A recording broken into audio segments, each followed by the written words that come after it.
Welcome back, everybody, for another deep dive. Today, we are going to be exploring Chapter 6 of the Declaration of Interdependence, a book by Terry Sanders and Steele. And, this whole idea of intention is something that we talk about quite a bit.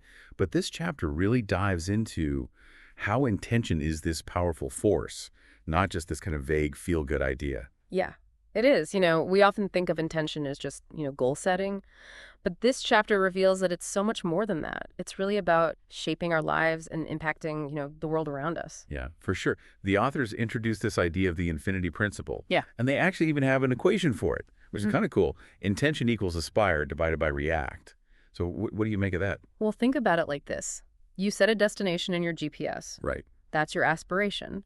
But life is going to throw detours and traffic your way, right? Those are the reacts. A strong intention is what's going to help you navigate those obstacles and stay focused on reaching that goal. So it's about minimizing those reacts, those knee-jerk reactions to everything that life throws at us. Exactly. And that's where things get really interesting because think about how you respond to a stressful situation at work, for example. Do you immediately react or can you pause and breathe and choose a more thoughtful response? Minimizing your react could involve different techniques like mindfulness or, emotional regulation. And that gives you more control over your actions and ultimately your path. That's a great point. So it's not just about having a goal, it's about how we actually approach the journey itself. Absolutely. And speaking of journeys, the authors bring in this incredible poem called The Invitation. It's by Oriah Mountain Dreamer. Have you heard of that one? I have. I love that poem. Yeah, it's a really powerful reflection on what it means to live a fulfilling life, one that's true to yourself. Yeah. And it's not about, accolades or possessions. It's about really digging deeper. There's a line in there that really gets me every time. If you can see beauty, even when it is not pretty every day. Oh, that line is so good. So powerful. Yeah. Yeah, especially, for you, someone who's always seeking knowledge and growth. It's a reminder that, meaning and purpose aren't found in perfect circumstances, but it's in choosing to see the beauty in those everyday moments. Yeah. It's like intention is the lens through which we view the world.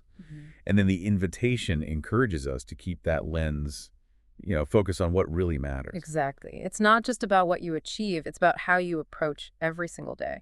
And one of the things that's so striking about the invitation is that emphasis on authenticity and courage. Like it's about daring to dream, being vulnerable, embracing all of life, even the messy parts. Yeah, there's another line that I really love.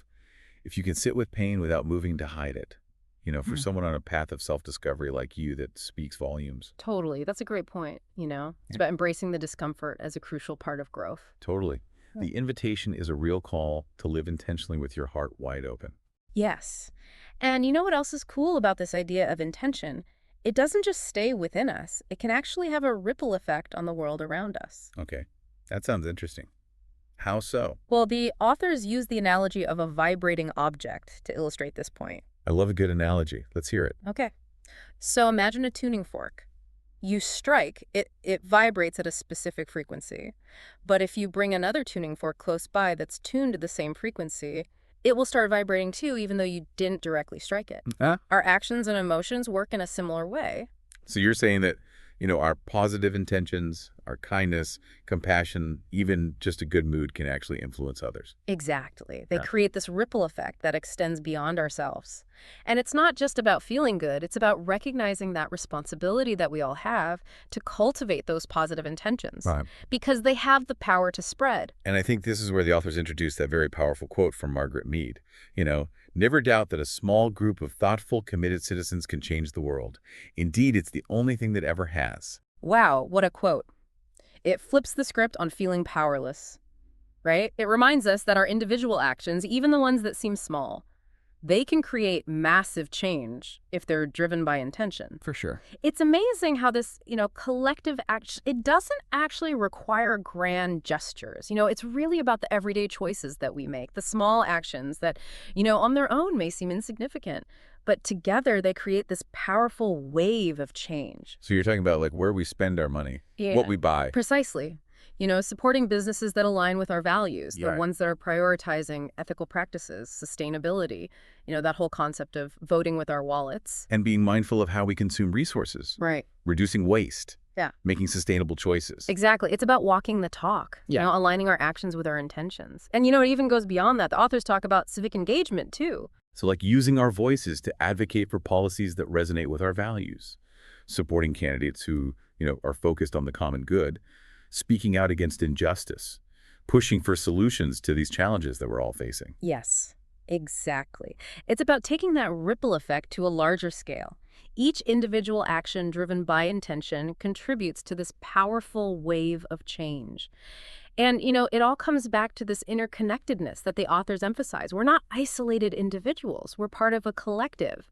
This web where our choices have an impact beyond just ourselves. And they use the term fractegrity to describe that concept, right? That's right. It's a powerful term. It highlights our interconnectedness. Think of a small crack in a windshield. If you ignore it, it can spread and eventually shatter the whole thing, right? Our actions, even the ones that seem small, can have far-reaching consequences. So it's not just about thinking good thoughts. It's about taking action, making choices that actually reflect those intentions. Absolutely. That's where the real power lies, in transforming those intentions into concrete actions that then ripple outwards and create positive change. This chapter really presents such a powerful message.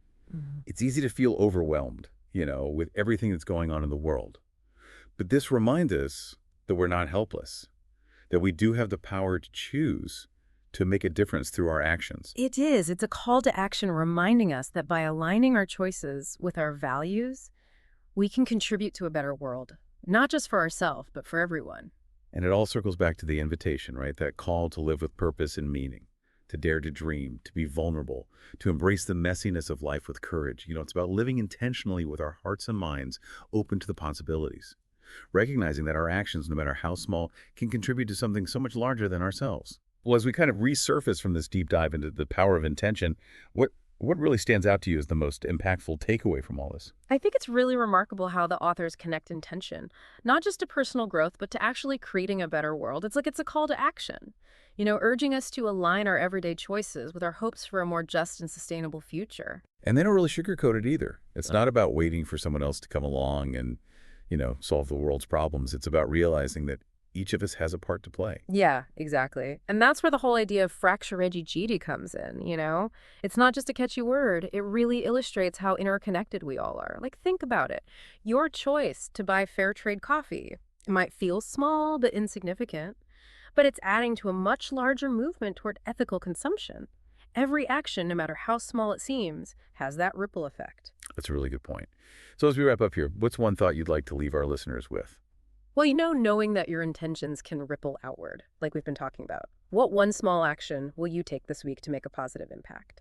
How can you amplify those aspirations and, minimize your reactions to all the inevitable bumps in the road? We all experience those. That's a great question for all of us to consider. And I think this deep dive has been a real eye-opener for me. It reminds us that intention isn't just, this fluffy concept. It's a really powerful force for change, both in our own lives and in the world around us. Absolutely. And remember, as a Rye Mountain Dreamer's invitation suggests, it's about embracing the journey, the good, the bad, with an open heart and a commitment to living authentically. So until next time, keep exploring, keep choosing, and keep making those ripples out there. Thanks for joining us.